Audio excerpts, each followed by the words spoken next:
سنت رحمۃ اللہ تعالیٰ علیہ جو زبردست عاشق رسول ہے، اور نبی پاک صلی اللہ تعالیٰ علیہ وآلہ وسلم کا جو معاملہ ہے وہ عام معاملہ نہیں ہے۔ آپ کی بارگاہ کے اندر جو الفاظ استعمال کیے جاتے ہیں ان الفاظ کے استعمال کے اندر بھی بہت زیادہ احتیاط کی حاجت ہوتی ہے۔ جیسے قرآن مجید فرقان حمید میں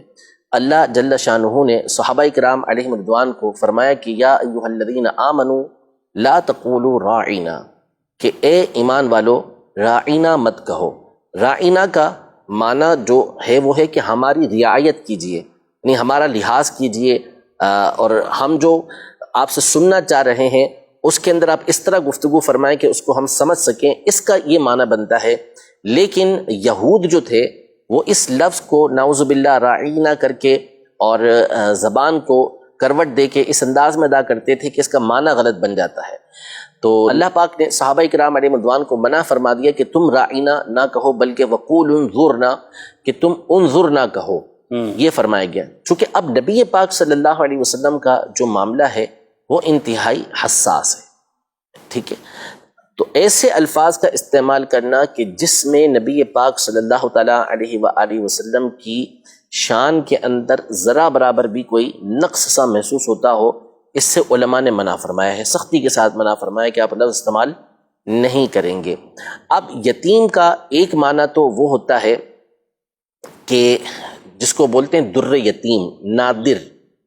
ایسا نادر کہ جس کے جیسا کوئی ہو ہی نہ، ایسا موتی جو بالکل نادر ہے، نایاب ہے، قیمتی اور منفرد موتی، تو ایسے چیز کو یتیم بولتے ہیں، یتمن سے یہ نکلا ہوتا ہے۔ اور دوسرا یتیم کا ایک معنی ہوتا ہے کہ جس کے والد جو ہے وہ اس کے بلوغت سے پہلے فوت ہو جائے، تو اس کے اندر ایک پہلو ایسا نکلتا ہے کہ سامنے والے کے اوپر رحم آتا ہے، یعنی اس کے یوں کہہ لیں کہ جب ہم کسی کو کہتے ہیں یار یتیم ہے، بیچارہ یتیم ہے، تو گویا کہ ہم ایک اس کے اوپر حسرت کر رہے ہوتے ہیں، اس کے اوپر یہ کہہ رہے ہوتے ہیں کہ یار اس کے اوپر بیچارے کے اوپر افسوس ہوتا ہے، اس کے اوپر ہمیں رحم آتا ہے۔ تو یہ جو پہلو نکلتا ہے، اس پہلو کی بنیاد پر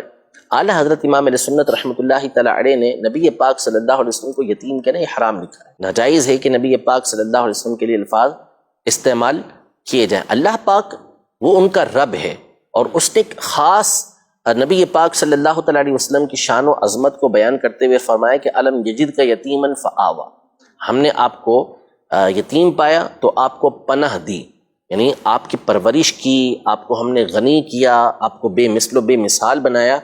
تو وہ رب ہے، وہ استعمال فرما سکتا ہے جو چاہے وہ ارشاد فرمائے، لیکن ہم جب نبی پاک صلی اللہ تعالیٰ علیہ وآلہ وسلم کے لیے الفاظ استعمال کریں گے تو وہ استعمال کریں گے کہ جس میں نبی پاک صلی اللہ علیہ وسلم کی شان و عظمت ہی ظاہر ہو۔ ہم ایسے الفاظ کو استعمال نہیں کر سکتے، اور اللہ پاک نے بھی جو استعمال فرمایا، ارشاد فرمایا، اس کے اندر کوئی نقص نہیں ہے، صحیح، ٹھیک ہے، کہ اس کے اندر کوئی کمی بیان کرنا ہو، ایسا نہیں ہے۔ بہرحال امام علیہ سنت رحمۃ اللہ تعالی کا فتویٰ یہی ہے کہ یتیم کا لفظ نبی پاک صلی اللہ تعالیٰ علیہ وآلہ وسلم کے لیے استعمال نہیں کر سکتے۔